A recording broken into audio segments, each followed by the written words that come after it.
gente pode perceber que numa conversa, numa palestra sobre envelhecimento, que eu ia começar dizendo que estamos todos muito atrasados para a responsabilidade da nossa vida, já é uma demonstração que está todo mundo atrasado mesmo, né?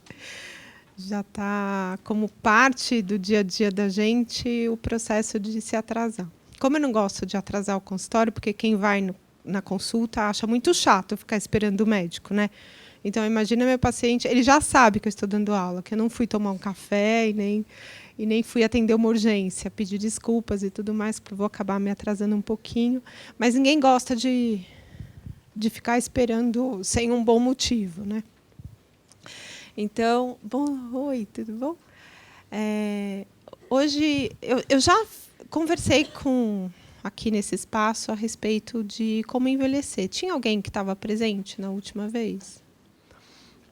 Você veio pegar o bis? Mais alguma coisa, né? Então, a conversa sobre como envelhecer é uma coisa que eu sempre contemplei como sendo uma inquietude, né? Qual é o caminho mais livre para a gente poder chegar no fim da vida com uma idade mais avançada, sem estar se sentindo um peso, nem estar se sentindo arrependido por tudo o que não fez ao longo da vida, né? Eu escolhi fazer geriatria muito jovem. Quando eu terminei a minha formação na medicina, eu fui fazer a residência médica, a primeira parte era clínica geral, e depois eu escolhi a especialidade. Então, eu entrei na residência de geriatria grávida da minha primeira filha, com 26 anos. Então, nesse primeiro momento, essa condição de estar diante de pessoas que estavam finalizando a vida e, ao mesmo tempo, acompanhando em casa alguém que estava começando a vida, né?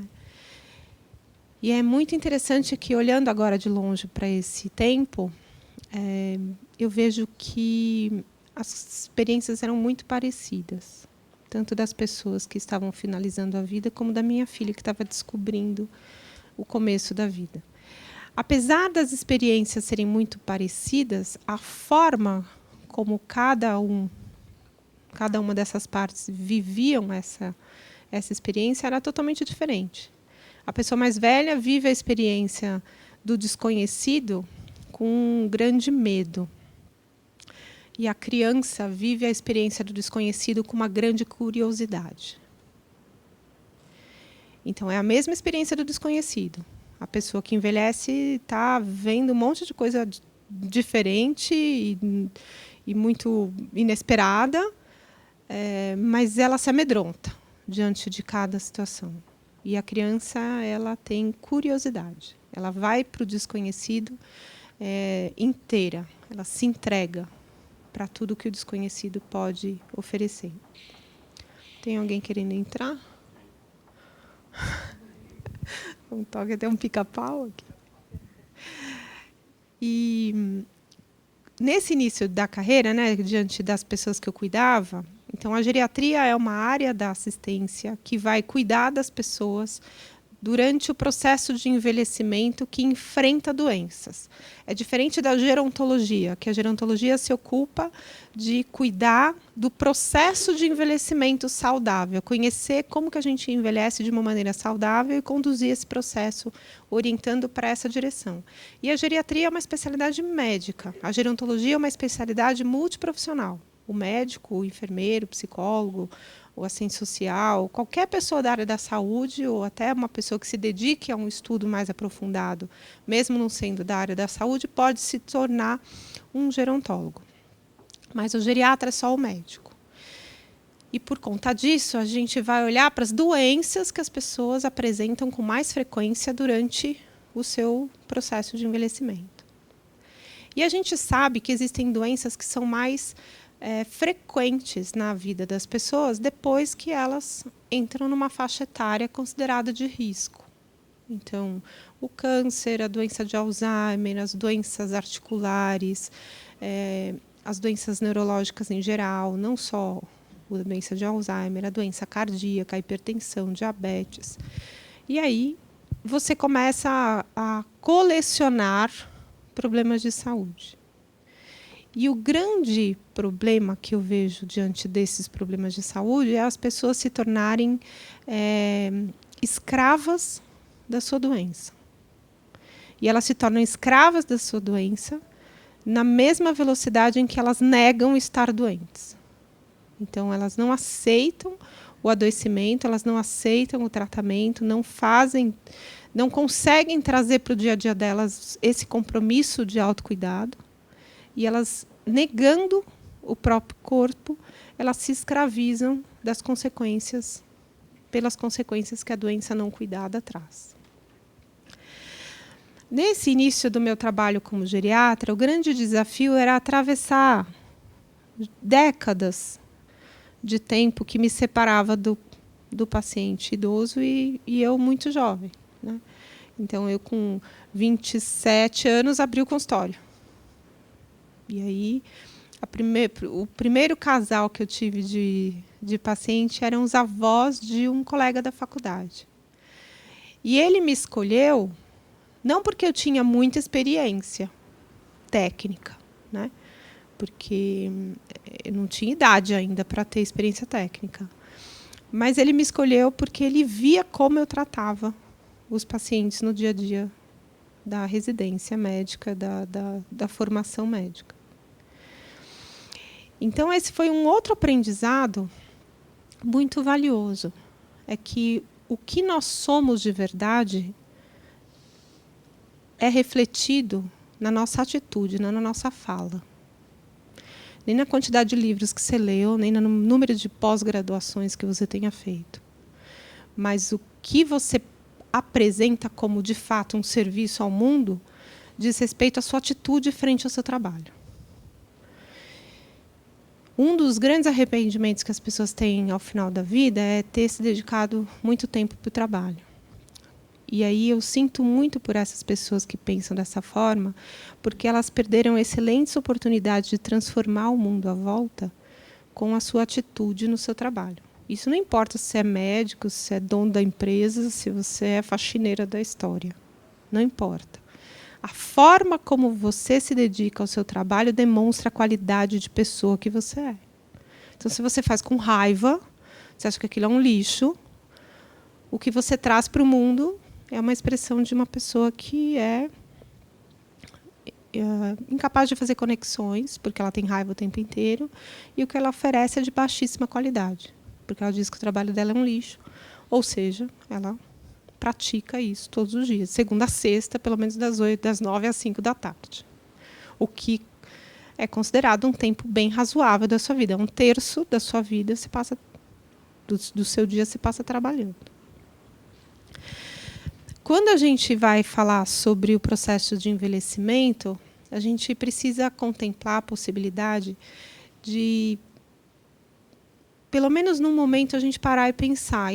E um parar e pensar que não significa exatamente uma crise. Significa uma reflexão sobre o teu caminho até agora. E aí, saindo lá dos meus 27 anos com o primeiro paciente do casal de pacientes que eu cuidei, e acompanhei os dois até o último dia de vida, que não faz muito tempo. Nesse tempo todo que me separa até aqui, eu vejo que, ao longo dos últimos 5 anos, mais ou menos, eu tenho pensado muito no meu processo de envelhecimento. E aí, agora, a minha velhice está conversando comigo. Porque a minha morte já conversa faz tempo. Eu estou bem disposta a ouvi-la. Eu não sei se encaro um processo de curiosidade, porque eu assisti muitos processos de envelhecimento ao longo da minha vida. E é diferente de observar a morte. Porque a morte, as pessoas que morrem, eu não consigo conversar com elas depois, para saber como é que foi a experiência, né? Mas as pessoas que envelhecem, eu consigo conversar com elas. Como que foi ter a primeira queda, sair começar a andar de bengala, como que é ficar careca, como que é ficar de cabelo, assumir o cabelo branco, né? Mulher assumir o cabelo branco. Eu consigo conversar com as pessoas que eu cuido e ouvi-las a respeito da experiência da velhice. Então, é uma coisa que não é muito curioso. Não é muito no espaço da curiosidade, mas é a disposição de encarar que agora é comigo. Agora é minha vez. Então, sou eu agora que posso passar por uma fratura de fêmur, sou eu agora que vou pensar em assumir o branco, sou eu agora que tenho que limitar o meu tempo de trabalho, porque isso me desgasta mais. Então, é o tempo agora de escolher como eu vivo as minhas limitações. E aí você vai falar assim, mas nossa, Ana, mas você tá moça ainda para pensar nisso, né? Você não tem alguém pensando isso? Assim, mas ela tá nova, né, para pensar nisso. Então, o que eu assisto todos os dias no consultório? Pessoas que chegam aos 70 anos e nunca pensaram nisso. E, de repente, elas são surpreendidas por uma fragilidade, uma vulnerabilidade para a qual ela não se preparou sequer pensando sobre isso. E isso é, no mínimo, um vexame de uma vida. É um vexame. Porque é como se você tivesse conhecimento de uma grande viagem para a qual você não arruma a mala. Você não quer saber qual é o clima do lugar para onde você vai. Você não quer saber o que você vai ter que enfrentar nesse lugar que você vai viajar. Porque a viagem da velhice, gente, não é uma viagem de turismo. Já vou avisando vocês. Quem já está nesse pedaço sabe o que eu estou falando.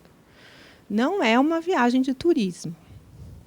Não é um turismo como ser mãe, como você casar, como você entrar na faculdade, porque essas são as experiências da vida com as quais a gente conta que vai acontecer e que vai ser tudo muito legal.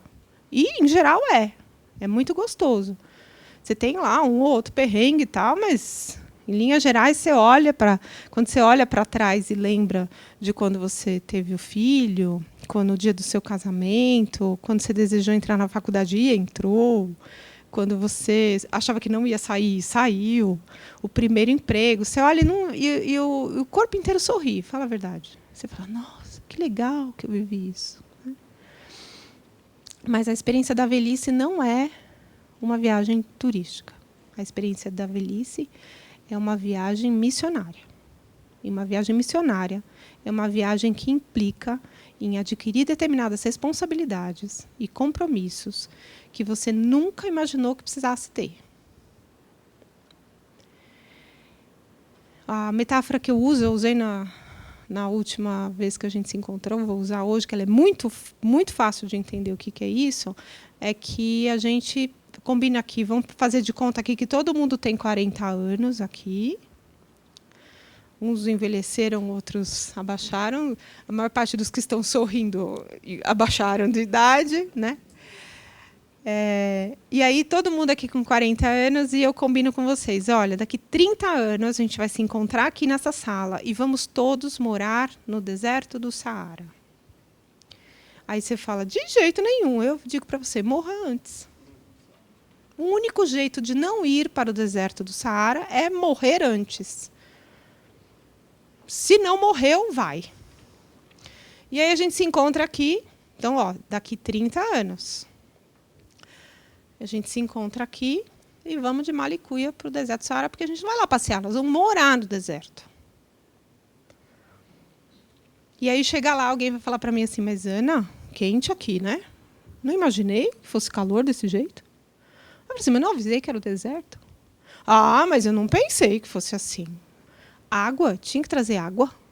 Eu achei que tinha água no deserto. Assim, onde você imaginou que tivesse água no deserto? Aí chega e anoitece.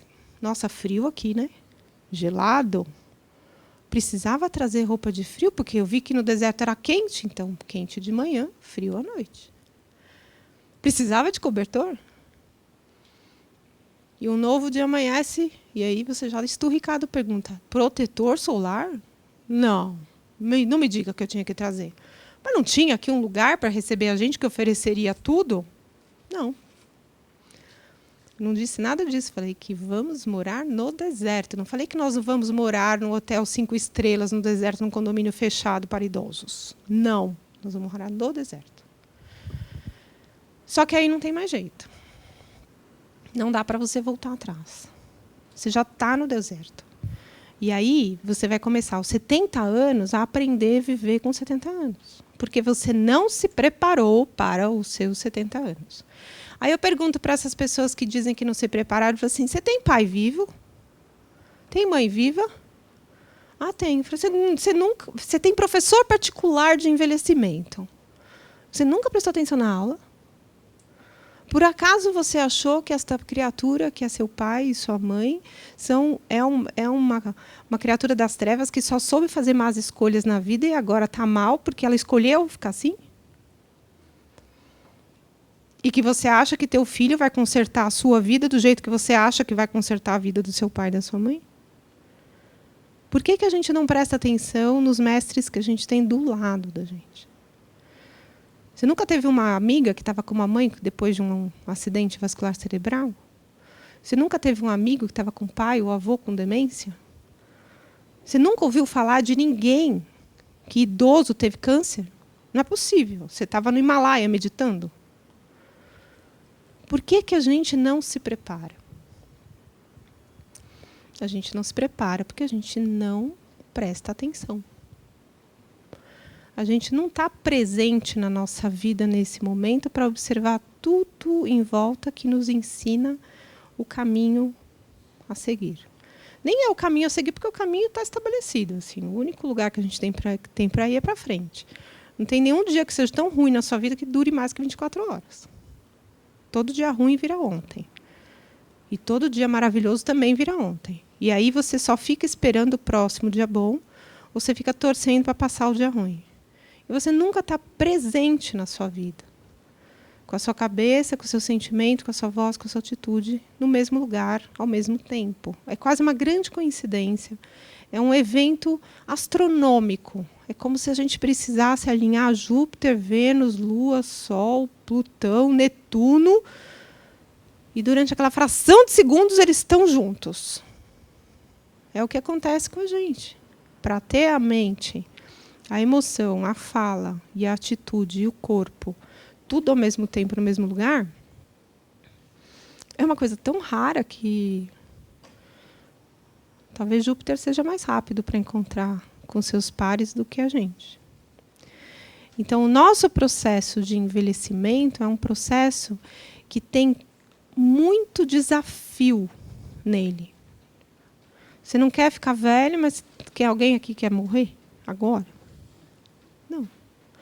Então, não tem não quero. É uma coisa ou outra. Ou você morre cedo, ou você envelhece. Não tem um caminho do meio. Ah, dá para ficar sempre assim? Você faz plástica, né? Assim, top de preenchimento, botox, fica com uma cara muito esquisita, tal. Mas são as pessoas que não conseguem olhar para si mesmas e aceitar que o tempo passou. Por que elas não conseguem olhar para si mesmas e aceitar que o tempo passou? Porque elas não conseguem aceitar que o tempo tenha passado em todas as dimensões da vida dela. Na emocional, na familiar, na espiritual, na social. E aí a única coisa que essa pessoa acha que tem poder é em cima da fachada. Porque nem do lado de dentro a gente consegue, porque o coração envelhece, o fígado envelhece, o cérebro envelhece. Eles não estão nem aí para as aparências. E aí essa pessoa só vai ficar na fachada. Mas ela está na fachada da vida dela a vida inteira. Então, ela está seguindo o comportamento que ela sempre teve. Nada contra você cuidar da sua pele, cuidar do seu corpo, de você estar assim, se sentindo bem nessa nave aqui que você habita. Não tem nenhum problema em relação a isso. Mas o problema acontece na medida em que você decide interromper o processo da vida. E o processo da vida, assim, a natureza da vida é acabar. Toda a natureza de qualquer vida é terminar. Meu esposo fala que a natureza do vidro é quebrar. Aí, quando eu quebro um copo na pia, ele fala, cumpriu sua missão. Porque ele nasceu para isso. O objetivo do vidro é quebrar. Não é enfeitar a sua estante, não é ficar na cristaleira. É quebrar. Assim como a natureza da vida é acabar. O que não acaba? O que não acaba é a nossa história. A nossa biografia. Essa é eterna. O que você fez no mundo é algo que fica marcado como uma escultura na pedra. A sua vida é um castelo de areia. Que uma hora a maré sobe e te leva. Mas a tua história é cravada na pedra. Enquanto alguém se lembrar de você, você não morreu. Processo de envelhecimento acontecendo, a gente vai mudando de evento ao qual a gente é exposto. Quando você tem 15 anos, você tem festa de 15 anos para ir. Aos 18, você começa a comemorar a entrada da faculdade das pessoas. Depois tem os casamentos. Aí vem os filhos. Aí vem a pós-graduação. Vem as separações, os eventos dos amigos que se separam. Vem os novos casamentos. Vem os filhos dos nossos amigos que entram na faculdade, que vão fazer 15 anos, os nossos filhos vão também. Aí eles... E assim vai indo o nosso tempo, até que chega um momento que você começa a ir em velórios. É chegado o momento de ir a velórios. Tem um grupo de pai de um amigo que eles se encontram todo ano, a turma da faculdade, já tem mais de 80. E aí eles se encontram para jantar, e aquele que está atrasado, eles ficam falando, morreu. A expressão do atraso na nossa vida é uma expressão de morte. Nós perdemos tempo. O tempo da gente morreu. Você está atrasado na tua vida? Esquece. Toma consciência disso e agora leva a sério. Porque o tempo que passou morreu. Então, ele estava atrasado, aí eles ficavam fazendo aposta para saber quem que no ano que vem que ia. Então, tinha aquele que estava em tratamento de câncer, falava, a próxima vez é eu. Aí o outro falou assim, que nada, da outra vez teve um que morreu atropelado. E você estava com câncer já, ele morreu antes. E levando isso para uma coisa assim, é humor negro, é humor mórbido. Não, não é humor mórbido. É uma leveza para encarar o que a vida vai oferecer. Lembra que eu falei? Não é turismo. Não é só alegria. Aí eu acabei de fazer 50. Na semana do aniversário, recebo uma notícia no grupo de WhatsApp da faculdade. Que um dos nossos amigos mais amados, sabe aquela pessoa que não tem aonde você não a encontre que ela não sorri para você? E que se ela tem tempo, se ela não estiver atrasada, ela vem te dar um abraço. Mas que o sorriso que ela dá já é um abraço, mesmo que distante. Você vê, é um cirurgião gastro, Dr. Edu. O Edu, ele às vezes encontrava de madrugada, eu ia ver algum paciente fazer uma internação, ou às vezes até assinar um atestado de óbito, o Edu estava de verdinho pelo hospital. Ele ia fazer uma cirurgia de urgência. E ele ia feliz fazer o trabalho dele. Ele não amaldiçoava aquela pessoa das trevas que resolveu ter um apendicite na madrugada. Puta, justo a única noite que eu tenho de folga para descansar, para ficar com a minha mulher, para ficar com a minha família, alguém resolve ter um apendicite. Nunca vi ele falando isso. Ele estava sempre sorrindo. Ele estava sempre bem. E não era um sorriso forçado, era alguém que estava feliz com a vida que tinha. Mesmo sendo muito trabalhosa, como médico, como cirurgião. E ele adoeceu. Eu não fiquei sabendo que ele adoeceu, porque, por algum motivo, ele quis se preservar e a família respeitou isso. Então, ele viveu todo o processo de adoecimento dele muito recatadamente. E aí ele faleceu. E você via nas mensagens. Meu grupo de faculdade é um grupo delicado em termos das expressões um pouco afetivas, radicais, assim. Mas foi um dia e uma noite onde eu só vi beleza nas mensagens. De gente que amava ele, que respeitava, que admirava. Todo mundo tinha uma história bonita para contar dele. Aí você vai no Facebook dele, a mesma coisa com todos que o cercavam. Aí hoje eu recebi uma mensagem de uma organização internacional de cirurgia que fez uma manifestação pública internacional a respeito do pesar pelo falecimento dele e o quanto de alegria que essa entidade que o mundo teve em compartilhar a presença do Edu, que era sempre tão querido, tão amado, tão presente. Aí você fala, essa pessoa viveu só 50 anos. Mas ela viveu mais, ela viveu uma vida mais poderosa do que muita gente com 80, que está reclamando que o mundo ofereça alguma coisa de reconhecimento pelo que ela é. Mas ela não é nada grande coisa. A gente vê pessoas mendigando o afeto dos filhos, mas incapazes de perceber o afeto que recebem dos amigos. E colocam peso no afeto. Esse afeto é mais importante que outro. Então, o da minha filha é mais importante do que do meu vizinho. Mas a gente está falando de conexões humanas. Conexões com pessoas com as quais a gente interage e a gente pode fazer diferença na vida dessas pessoas. Então, nesse processo de envelhecimento, que agora me deparo com a chance de começar a frequentar velório, eu percebo que muitas das pessoas que estão à minha volta, que enfrentam esse momento, começam a ter medo. Medo da morte. Medo do adoecimento. Mas o medo não te prepara para nada.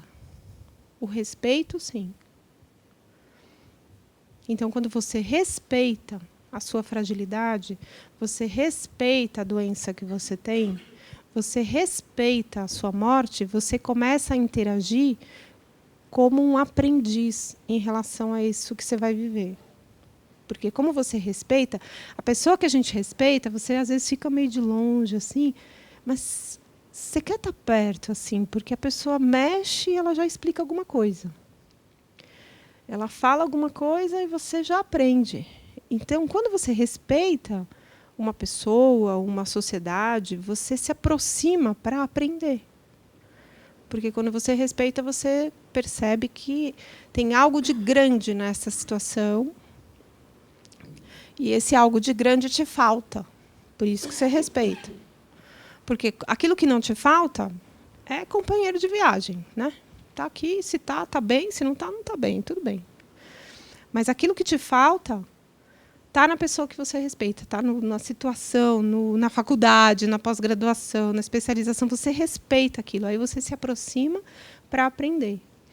E quanto mais você se aproxima, mais você aprende, mais próximo desta pessoa, dessa situação, você se sente.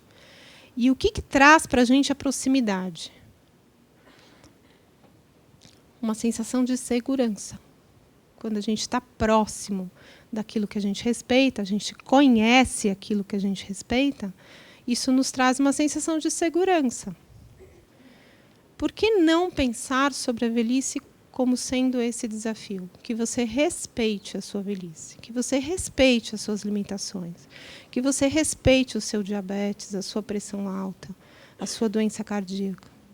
Que você tenha uma atitude minimamente congruente com a maturidade que a tua idade te oferece. Quando vem um paciente no consultório que não está disposto a fazer nenhuma das orientações propostas, eu não fico chamando a atenção. Eu falo assim, você tem 75 anos, você já está bem grandinho para saber que isso não está certo. Agora, se você só lembra disso quando você vem aqui no consultório, quem está na encrenca é você. Você tem que lembrar disso quando você estiver com as 2 pizzas na sua frente e com um meio barril de chope. Aí você tem que lembrar que você precisa ser responsável pelas suas escolhas. Porque se você não tiver responsabilidade mental e emocional para lidar com as suas escolhas, o teu corpo vai te ensinar a ter respeito. O corpo da gente ele é extremamente generoso em ensinamentos.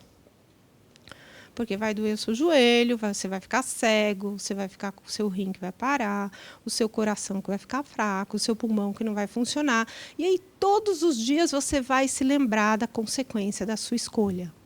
Que você fez porque não envelheceu o suficiente do ponto de vista da maturidade para tomar uma decisão à altura dos seus 70 e poucos anos. Por que eu falo que a gente está atrasado? Porque a gente pode ter 40, 50, 70, 80 e ter uma idade emocional de 8 anos. Quantos Quantas vezes a gente mesmo se surpreende tendo uma atitude imatura? Não é nem uma atitude infantil, porque a atitude infantil pertence às crianças, mas a imaturidade das nossas posturas. E essa imaturidade que se traduz numa percepção de que está tudo certo, porque todo mundo faz. Todo mundo come a pizza, todo mundo toma sorvete, todo mundo bebe, então eu também. A minha mãe falava uma coisa muito sábia quando eu era pequena. Acho que a mãe de muita gente aqui falava a mesma coisa. Mas, mãe, todo mundo vai. Mas você não é todo mundo. Todo mundo faz errado, mas você não é todo mundo. Porque o que todo mundo faz errado, o todo mundo vai relevar as consequências. E o que você fizer de errado, é você que leva as consequências, não é todo mundo. Entendeu? Porque o coração que está fraco é o seu. Não é da sua vizinha que faz a mesma coisa, você morre de inveja porque ela faz a mesma coisa e não tem nada. É com o seu coração que você tem que conversar a respeito das coisas que você faz de opção de autodestruição. E aí tem gente que também chega no consultório e fala assim, mas eu não consigo. Eu falei, então aceita. Ao invés de você ficar lutando, faz errado definitivamente e aceita. Encara as consequências. Não se lamente. Teve uma vez um paciente que eu demiti. Todo ano ele vinha para fazer check-up e ele nunca fazia as orientações. Eu falei assim, não precisa fazer mais check-up. Você faz check-up para quê? Para saber a notícia que você já tem. Aí você perde meu tempo e você perde o seu. Manda uma mensagem de oi, bom dia, eu respondo, somos bons amigos, mas não existe nenhuma possibilidade de sucesso quando você tem uma pessoa que adoece e que não se compromete com o seu cuidado. Que delega o seu cuidado à medicação, ao médico, à enfermeira, ao fisioterapeuta. Se você terceiriza o seu processo de cura, de regeneração, vai dar errado. Vai dar errado. Então, na nossa vida, a primeira pessoa com a qual a gente tem que se responsabilizar é com a gente mesmo. Mas eu cuido do meu filho, eu cuido da minha mãe idosa, eu cuido, e aí não dá tempo de me cuidar. Então, você é um hipócrita. Essa conclusão absoluta que eu tenho, com todo o respeito do meu coração, eu digo, isto é hipocrisia. Porque se você acha que é a pessoa que melhor cuida da sua mãe e do seu pai, se você realmente acreditasse nisso, tomaria providências de autopreservação. Porque se você faltar, eles estão encrencados. Então, se vem com esse papo altivo, assim, de falar assim, ninguém cuida da minha mãe igual eu cuido, e você não cuida nada de você, é papo, fachada, é um botox de comportamento. É um preenchimento de bem-estar, que todo mundo sabe que é falso. Eu não sei por que as pessoas que fazem tanto botox e preenchimento têm coragem de sair na rua e achar que ninguém sabe. Não sei, tem umas pessoas que andam na rua que você fala assim, devia morar lá na Arábia com a burca, né? Porque não se envergonham de mostrar que são fachadas mal feitas. Você não tem vergonha? Às vezes acontece um acidente, você escolhe mal o profissional e tudo, tá? Mas você não sai com um batom vermelho, com cílios postiços, assim, um cabelo alto, para mostrar o estrago que fizeram com você. E é exatamente o que acontece do ponto de vista emocional e familiar quando a gente põe essa fachada de boa moça, fachada de bom filho, fachada de bom pai e mãe. É uma fachada. Porque você não cria condições de valorizar essa conexão. Porque se essa conexão é tão boa, você tem que se preservar para você durar muito tempo, e um tempo de boa qualidade, para você sempre oferecer o melhor para aquela pessoa que você ama tanto. Mas a minha mãe não aguenta ficar sem mim. Aguenta. Aguenta, sim. Porque a gente tem um processo também de envelhecimento meio não virtuoso, de pensar que todas as pessoas à nossa volta têm absoluta obrigação de se oferecerem em sacrifício, em tempo, em estrutura, em pensamento e física para nos favorecer. Tira seu burrico da chuva. Porque as pessoas podem até fazer isso tudo que você quer que elas façam. Mas no pensamento delas, existe algo muito sombrio que ronda a lembrança da sua pessoa. Eles não pensam com você sendo a mãe mais linda do mundo, mais querida. Eles cuidam por obrigação. E obrigação é um termo muito pesado para ser utilizado na conexão humana. Você tem que cuidar por amor, na medida do que você pode oferecer. Se você pode oferecer um telefonema diário, se esse telefonema diário não for uma obrigação, ele é muito amoroso. Se você pode passar o fim de semana inteiro, passe o fim de semana inteiro em estado de amorosidade. Alimente-se desse cuidado que você oferece. Porque na medida em que você passa a mão nas costas dessa pessoa que você ama tanto para fazer uma massagem de conforto, a pele das costas dessa pessoa massageia a sua mão. É uma outra experiência. Quando você pensa que é as costas que estão massageando a sua mão e não você massageando as costas. Então, no processo de envelhecer, a gente precisa começar a aprender a olhar o que a gente está vivendo. E encontrar beleza, mesmo que seja no deserto. Que tem muita beleza no deserto. Mas só vai enxergar quem estiver disposto a olhar. Quem estiver atento, quem tiver treinado a sua atenção para o momento presente ao longo de toda a vida. Não é só 5 minutos antes de fazer 70 anos.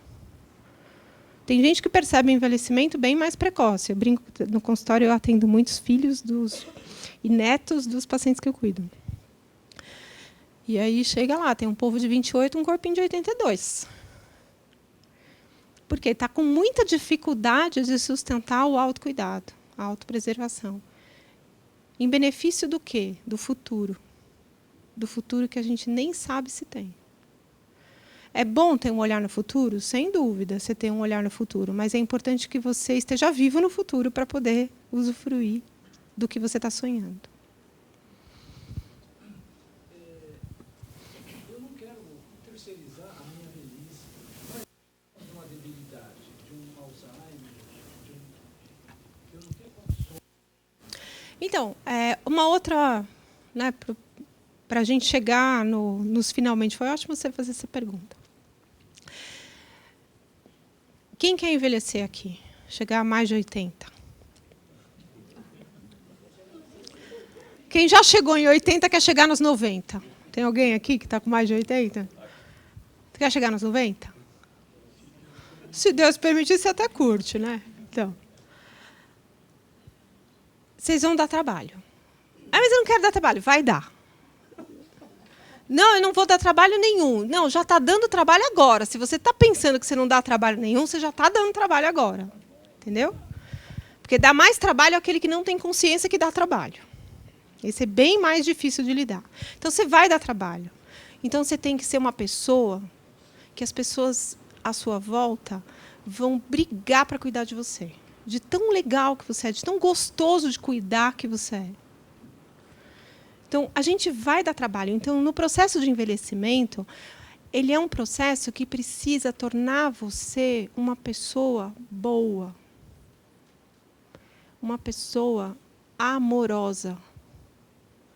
Porque isso acontece no envelhecimento ou perto da morte. Então, se você não quer esperar só a morte para ficar assim, enquanto você envelhecer, enquanto as suas articulações enrijecem, teu coração tem que amolecer. Porque a estrutura enrijece, mas o afeto abraça. Ele chega em todo mundo.